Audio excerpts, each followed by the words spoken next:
一直等我嘅人，我係唔會輸俾你嘅。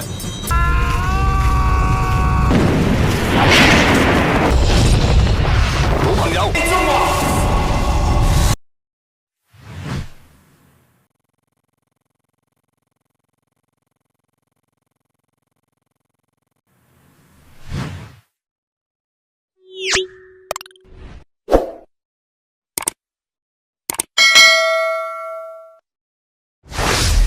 ，Film dimulai dengan memperlihatkan seorang pemuda yang bernama Hiro Hua yang sedang menikmati turunnya hujan salju di sekitar rumahnya. Namun tak lama setelah itu sang ibu datang dan ibu memberitahunya bahwa ayah telah menunggunya di dalam untuk berbicara. Hiro pun bergegas menemui ayahnya. Di sana, Hiro terlihat sedang diberikan sedikit nasihat. Ayahnya meminta Hiro untuk menjadi murid seorang master yang bernama Master Pride. Dan tak lama setelah itu, sang ibu memberikan Hiro sebuah pedang pusaka warisan dari keluarganya. Dan setelah itu, Hiro pun pergi. Namun di tengah perjalanan, Hiro diberhentikan oleh kemunculan sang kekasih yang bernama Jade dan sahabat baiknya yang bernama Sheng. Dan tak lama setelah itu, tiba-tiba datang seorang pria bertopeng yang bernama Shadow. Shadow merupakan murid tertua dari Master Pride. Singkat cerita, Hiro sudah berada di kediaman Master Pride. Di sana ia terlihat sedang menunjukkan sebuah jurus pedang kepada Master Pride. Melihat kemahiran Hiro memainkan pedang, Master pun menerimanya sebagai muridnya. Setelah itu, Hiro pun pulang ke rumahnya. Namun setelah ia sampai di rumah, ia melihat bahwa ayahnya telah tewas dalam keadaan tergantung dan ibunya dalam keadaan kondisi sekarat. Sebelum menghembuskan nafas terakhirnya, sang ibu sempat memberitahu Hiro bahwa yang melakukan semua ini adalah orang asing yang memiliki dendam kepadanya. Malam harinya, ia mendatangi tempat seorang asing yang telah membunuh ayahnya. Meskipun dalam keadaan yang sangat marah, ia masih bersikap tenang. Sesampainya di sana, tanpa banyak berkata lagi, Hiro langsung menghabisi orang asing tersebut menggunakan pedang pemberian ibunya. Setelah semuanya selesai, ia langsung pergi meninggalkan orang tersebut. Jade yang sedang menunggu kedatangan Hiro merasa sedikit khawatir akan sang kekasih. Namun tak lama kemudian Hiro pun datang. Melihat keadaan Hiro yang terpuruk karena kematian kedua orang tuanya, Jade berusaha untuk menghiburnya. Dan mereka berdua pun menghabiskan malam bersama. Keesokan paginya, Hiro memutuskan untuk pergi dari kampung halamannya dengan menaiki sebuah kapal. Beberapa tahun kemudian, terlihat Sheng dengan seorang pemuda yang diketahui bernama Sword datang ke Amerika. Di sana kita mengetahui bahwa Sword merupakan anak dari Hiro dan Jade. Kedatangan mereka ke Amerika untuk mencari keberadaan Hiro. Sheng pun memutuskan untuk mengajak Hiro ke penginapan Cina yang tak jauh dari dermaga. Di sana, Sheng memberitahu bahwa dulu ibunya dan ia pernah datang ke penginapan tersebut. Sesampainya di sana, Sheng memutuskan untuk tinggal beberapa hari. Sementara itu, di luar penginapan, terlihat beberapa orang sedang merayakan Tahun Baru Cina. Namun di saat semua orang sedang menikmati pertunjukan tarian singa, tiba-tiba sekelompok orang tak dikenal datang mengacau di sana. Seorang pemuda yang memimpin tarian singa tersebut, yang juga merupakan bos dari penginapan itu, berusaha untuk menghentikan kekacauan yang dibuat oleh orang itu. Ternyata maksud kedatangan orang itu untuk mencari seorang biksu yang diketahui bersembunyi di penginapan tersebut. Sang pemilik penginapan tak mengizinkan orang itu untuk menggeledah penginapannya. Seorang pimpinan gerombolan itu tak terima dengan apa yang diucapkan sang pemilik penginapan. Dan ia pun menantangnya untuk bertarung. Dan setelah gerombolan gangster itu pergi, mereka pun melanjutkan acaranya. Sang pemilik tak lupa membagikan angpau kepada para pengunjung. Di waktu yang bersamaan, Sheng menunjukkan foto seseorang yang bernama Lauhan kepada Sword yang merupakan teman dari ayahnya. Mengetahui mereka mengenal Lauhan, sang pemilik penginapan pun mengajak mereka untuk menemuinya. Sesampainya di sana, Lauhan yang merupakan biksu yang dicari para gangster tadi terlihat sedang berbincang dengan Sword. Di sana, sang kapten kapal hanya memberikan mereka jatah makan dan minum sekali dalam sehari. Mereka berada di kapal tersebut selama 37 hari lamanya. Dan di suatu ketika, mereka telah sampai di sebuah dermaga. Di sana, mereka langsung menjalani beberapa pemeriksaan dan menandatangani beberapa dokumen.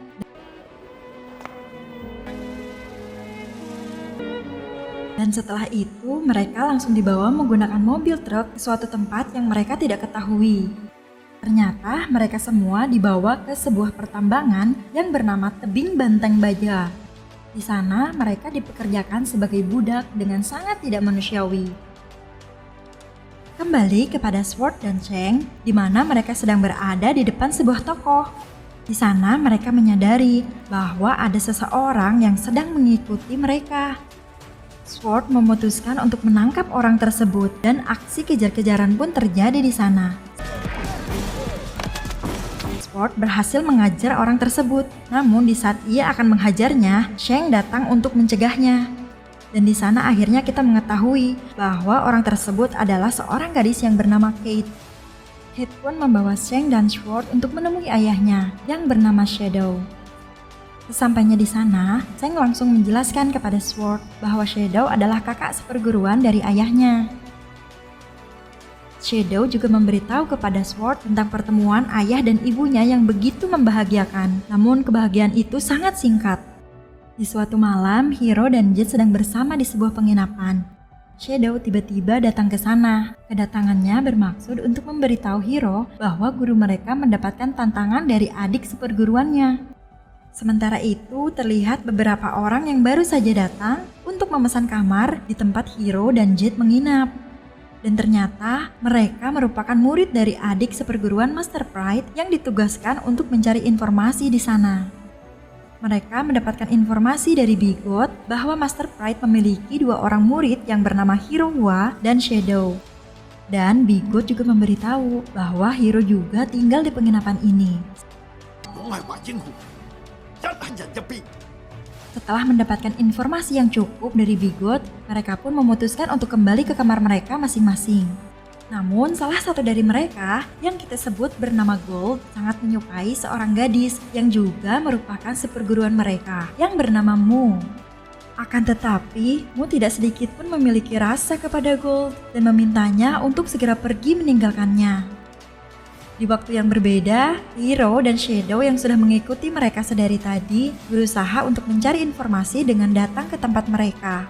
Di saat mereka akan pergi, tiba-tiba langkah mereka terhenti karena Hiro menyadari bahwa ada seseorang yang sedang mengikuti mereka. Dan mereka pun mendapatkan serangan yang tidak diketahui dari mana asalnya. Mereka berusaha menghindari serangan itu. Sampai akhirnya sang musuh pun muncul. Dan mereka berdua akhirnya bertarung melawan musuh tersebut.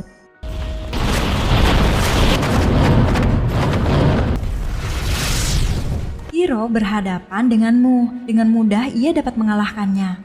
Namun dikarenakan Hiro mengetahui bahwa lawannya adalah seorang wanita, ia langsung menghentikan pertarungan tersebut.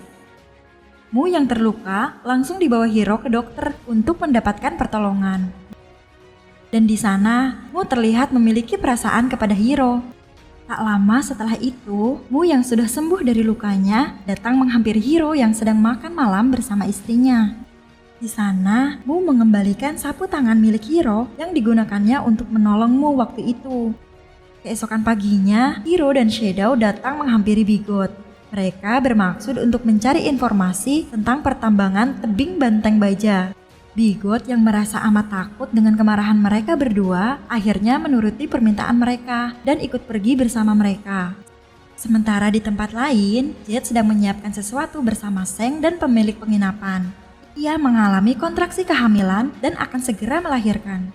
Sheng langsung bergegas membawa Jet ke kamarnya dan meminta bidan untuk segera membantunya melahirkan. Sementara di luar penginapan, Gold yang merasa amat sakit hati kepada Hiro dan berencana untuk membakar penginapan tersebut. Hiro yang baru saja tiba langsung diberitahu oleh Sheng bahwa istrinya akan segera melahirkan. Mendengar hal itu, Hiro pun langsung bergegas menuju tempat istrinya. Bigot dan Shadow pun ikut bersama mereka. Tak lama kemudian, terdengarlah suara tangisan bayi. Terlihat Hiro yang sangat bahagia. Namun di tengah kebahagiaan mereka, kejadian buruk terjadi. Dikarenakan api yang sudah semakin membesar, membuat Hiro harus segera mengeluarkan istrinya dari sana. Hiro meminta Sheng untuk membawa anak laki-lakinya. Hiro pun menggendong Jet untuk meninggalkan tempat tersebut. Tiba-tiba Bigot merebut putrinya dan menjadikannya sebagai tameng. Dan Bigot mengancam akan membunuh anak tersebut jika Hiro mengejarnya. Dikarenakan keadaan semakin mendesak, Hiro memutuskan untuk menyelamatkan Jet terlebih dahulu. Sedang Shadow berusaha untuk mengejar Bigot. Kekacauan pun semakin terasa akibat kobaran api yang semakin membesar. Di saat perjalanan keluar, Jet yang tadi banyak kehilangan darah mulai terlihat mengkhawatirkan. Sebelum menghembuskan nafas terakhirnya, Jet meminta Hiro untuk menyelamatkan putrinya tadi. Dan tak lama setelah itu, Jet pun meninggal dalam pelukan Hiro. Sementara Sheng berhasil selamat dan keluar lebih dulu bersama putranya. Hiro yang mengetahui Jet telah meninggal merasa sangat kehilangan. Keesokan harinya, Hiro dan Shadow terlihat mendatangi seorang peramal tua. Di sana peramal itu mengatakan bahwa bintang kelahiran Hiro adalah bintang kematian dan ia ditakdirkan untuk hidup sendiri dan tidak mempunyai keturunan. Dan peramal itu mengatakan sebaiknya Hiro tidak berkumpul dengan anaknya yang masih hidup. Keesokan harinya, setelah ia memakamkan sang istri, Hiro memberikan anak laki-lakinya yang diberi nama Sword kepada Sheng dan ia memintanya untuk membawa Sword kembali ke kampung halaman. Sedang Hiro memilih untuk menyelesaikan sesuatu bersama Shadow. Di waktu yang berbeda, terlihat Master Pride sedang bersiap untuk bertarung melawan saudara seperguruannya yang bernama Invisible. Invisible menuntut Master Pride untuk memberikannya jurus rahasia Cina. Namun Master Pride menolak untuk memberikannya. Dan mereka pun akhirnya bertarung.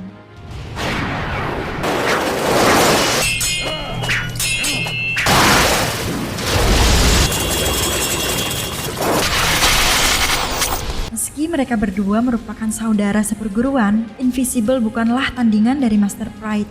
Master Pride dapat dengan mudah mengalahkannya. Dan ia menyuruh Invisible untuk kembali dan lebih banyak berlatih. Invisible pun meninggalkan Master Pride. Ternyata Master Pride juga terlihat sedang menahan kesakitan, namun ia berusaha menyembunyikannya. Keesokan harinya, Master Pride memutuskan untuk memberikan jurus rahasia Cina kepada Hiro. Di sana, Master Pride langsung mentransfer kekuatannya kepada Hiro dan menyebabkan Master Pride pun meninggal dunia. Hiro merasa Master Pride meninggal karena dirinya dan ia pun memutuskan untuk pergi mengasingkan dirinya. Dan itulah cerita yang Shadow berikan kepada Sword mengenai ayahnya. Dan Shadow juga mengatakan bahwa dirinya belum mendengar lagi kabar dari Hiro sejak saat itu. Sword yang mendengar kisah perjalanan hidup ayahnya memutuskan untuk mencari keberadaannya. Sementara di tempat lain, di pertambangan tebing Banteng Baja, Bigot terlihat bersama seorang asing sedang membicarakan para pekerja Cina di sana. Dan Bigot juga memberitahu bahwa di tambang tersebut akan diadakan opera Cina keesokan harinya. Sementara itu, Lohan dan para penghuni penginapan Cina berencana untuk membebaskan para pekerja di tambang tebing Banteng Baja di hari festival Lentera. Dan Sword juga ikut ambil bagian dalam rencana tersebut. Hari yang ditentukan pun telah tiba. Mereka semua menyamar menjadi penghibur di pertambangan tersebut dengan pertunjukan opera. Di saat pertunjukan opera sedang berlangsung, terlihat salah satu dari mereka membagikan sebuah roti kepada para pekerja. Dan ternyata isi dari roti tersebut terdapat sebuah pesan untuk mereka menunggu sinyal saat pertunjukan berakhir. Singkat cerita, opera pun telah berakhir. Sword dan para penghuni lainnya langsung memberikan tanda kepada para pekerja tambang untuk melakukan penyerangan.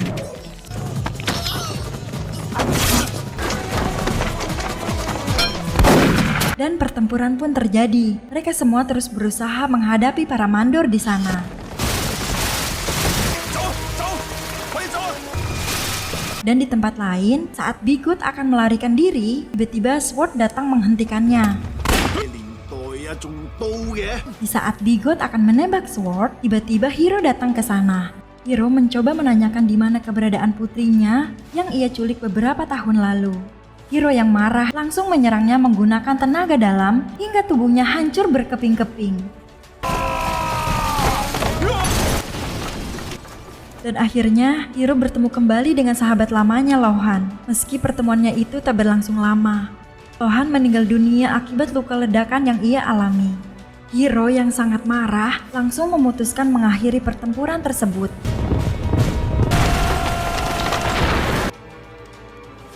Malam harinya, di saat Hiro sedang termenung di atas bagian sebuah bangunan, Sword tiba-tiba datang ke sana. Kedatangan Sword bermaksud menanyakan mengapa dirinya tidak dianggap oleh sang ayah. Sword merasa sangat sedih karena ia selalu bermimpi dapat bertemu dan berkumpul kembali dengan ayahnya. Mendengar ucapan sang anak, Hiro akhirnya mencoba menjelaskan kepadanya bahwa dirinya terlahir di bawah bintang kematian. Dan hal itu mengakibatkan semua orang yang dekat dengannya harus mengalami nasib yang buruk. Hiro pun memberikan foto ia dan istrinya kepada Sword dan meminta untuk menyimpan foto tersebut. Dan tak lama setelah itu, Hiro pun beranjak pergi meninggalkan Sword. Sementara di tempat lain, sang pemilik tambang sangat marah karena Hiro dan yang lainnya telah menghancurkan tambang miliknya. Dan di sana, ia juga terlihat bekerja sama dengan Gold dan juga Invisible untuk menyerang orang Cina yang tinggal di penginapan Chinatown. Good. Dan keesokan harinya, Invisible datang ke penginapan tersebut untuk mencari keberadaan Hiro. Invisible mulai membuat kerusuhan di sana yang mengakibatkan semua penghuni penginapan keluar menemuinya. Bos pemilik penginapan mencoba menjelaskan bahwa Hiro sudah lama tidak tinggal di sana. Dan pertarungan pun terjadi di sana. Sword yang mencoba untuk membantu menyerang Invisible dapat dengan mudah dikalahkan. Untungnya saat Sword akan dihabisi, tiba-tiba Hiro pun datang ke sana dan mengajak Invisible untuk bertarung di tempat yang jauh. Sebelum pergi, Hiro mengambil pedang merah miliknya yang ia simpan di patung singa di depan penginapan tersebut dan mereka pun pergi untuk bertarung.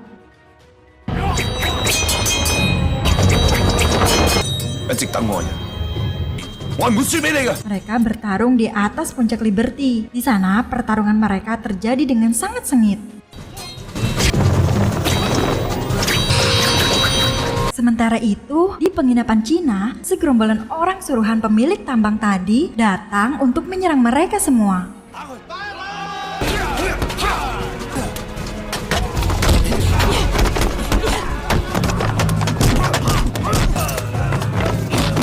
Namun dikarenakan mereka menggunakan pistol, kelompok Cina pun mengalami kesulitan dan terpojok, hingga mereka memutuskan untuk berlindung ke dalam penginapan.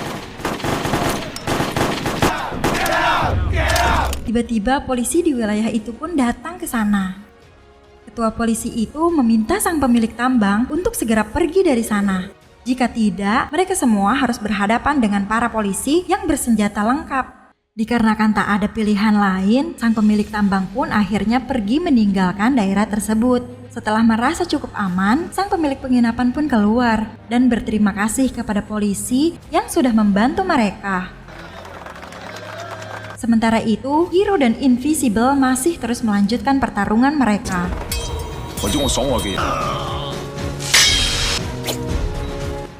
Dengan perasaan sombong dan angkuh, Invisible pun mematahkan pedangnya juga. Dan Invisible pun menyerang Sword menggunakan tenaga dalamnya. Dan akibat serangan mereka yang begitu dahsyat, tempat pertarungan menjadi luluh lantah dan hancur berantakan. Invisible pun harus merasakan kekalahannya untuk yang kesekian kalinya. Dan Hiro pun menjadi pemenang dalam pertarungan itu. Dan film pun berakhir ditutup dengan kembalinya Sword dan Seng ke kampung halamannya. Sedangkan Hiro melanjutkan kehidupannya seorang diri. Film pun selesai. Buat teman-teman yang sudah menyaksikan video seru kita kali ini, terima kasih sudah meluangkan waktunya. Jangan lupa untuk dukung kita dengan cara like, share, dan subscribe agar kita lebih semangat lagi upload video seru lainnya. Bye-bye!